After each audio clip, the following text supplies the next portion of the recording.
Imagine trying to force a perfectly positive Zen-like mindset when you are running on maybe 4 hours of sleep. Oh, yeah, that sounds absolutely brutal. Right. And your diet lately has basically consisted of stale donuts and, entirely too much coffee. Yeah, that is a recipe for disaster. It feels impossible to be happy in that state because physically it actually is. So, welcome to today's deep dive. Glad to be here. We are actually kicking off episode 1 in a new series exploring the research and the insights from the book You Happier. It's going to be a good one. Yeah. Our mission today is to figure out why we keep trying to fix our bad moods the wrong way and how to actually build a real, solid biological foundation for better days. Because, we almost always treat happiness as this purely psychological issue. Right. We try to just, think our way out of a bad mood while completely ignoring the physical engine driving everything. It is like holding a smartphone and trying to run this massive advanced software update while the battery's blinking at like 1%. Oh, exactly. And the screen is cracked. You're asking the device to do something it literally just does not have the power for. That is a perfect way to put it. And just like a smartphone, your thoughts and your emotions, those are the software apps. Okay, so the app's running in the background. Right.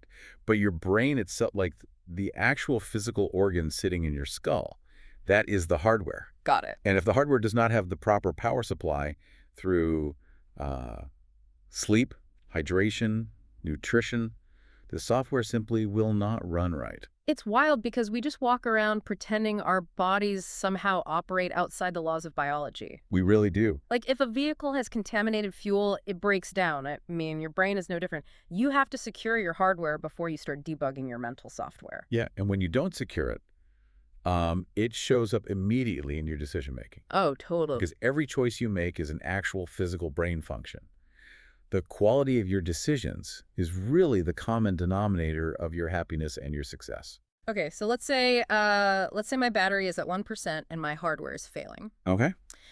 How does that biological deficit actually manifest when, my boss hands me a highly stressful project on a random Tuesday afternoon? Well, how that depletion shows up actually depends on your specific hardware. Wait, what do you mean? I mean, your individual brain type. It is all about the prefrontal cortex, which is the front part of your brain. Okay. Think of the prefrontal cortex as your brain's braking system. So it basically controls your impulses and keeps you from, flying off the handle. Right, exactly.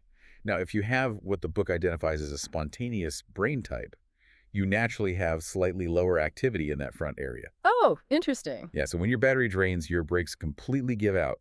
Depletion just looks like impulsive behavior. I know when my hardware is depleted, my spontaneous brain immediately decides the logical solution to any problem is a $40 takeout order. Oh yeah, the stress spending is real. But if you have a persistent brain type where the front of the brain is actually highly active, being depleted has a totally different effect. How so? The brakes lock up. You might get stuck, spiraling into severe worry and anxiety over that Tuesday project. Okay, let me push back a little here. Sure. It makes sense that my hardware is depleted and my brakes are failing. But if we already established that I cannot fix a hardware problem with a software solution, Right. how do I actually stop that automatic spiral in the heat of the moment? I mean, I can't exactly take a nap at my desk. No, you can't. So you use a micro habit called mental separation. But wait, isn't mental separation just another software trick? It is, yeah. But it does not recharge the battery. Instead, it acts like low power mode on your phone. Oh, okay. When your hardware is at 1%, your brain just defaults to automatic panic.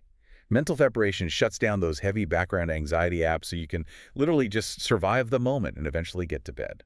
So instead of being the anxious thought, I'm just the person watching the anxious thought roll by? Yes, exactly. Yeah. Because when a negative thought pops up, your immediate reaction is usually to latch onto it. Yeah, you get hooked. But instead, you step back and observe it dispassionately. You realize we do not have to believe every stupid thought that comes into our awareness. You just force close the app. You close the app. Yeah. You pause. You look at the thought objectively.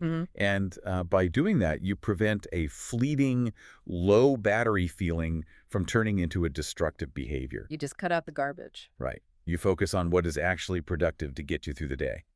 Man, it really all comes back to that biological foundation. You just cannot outthink a biological deficit. You really can't. Consistently making high-quality, well-fueled decisions is what slowly and steadily creates a high-quality life. Absolutely. So before we wrap up part one of this deep dive, I want to leave you with a question to chew on. Next time you feel completely overwhelmed and think you need a massive life overhaul, yeah, ask yourself, do I really need to quit my job and move to the woods, or do I just need a glass of water and a nap? Make sure to like and subscribe to get notified about the next deep dive. See you next time.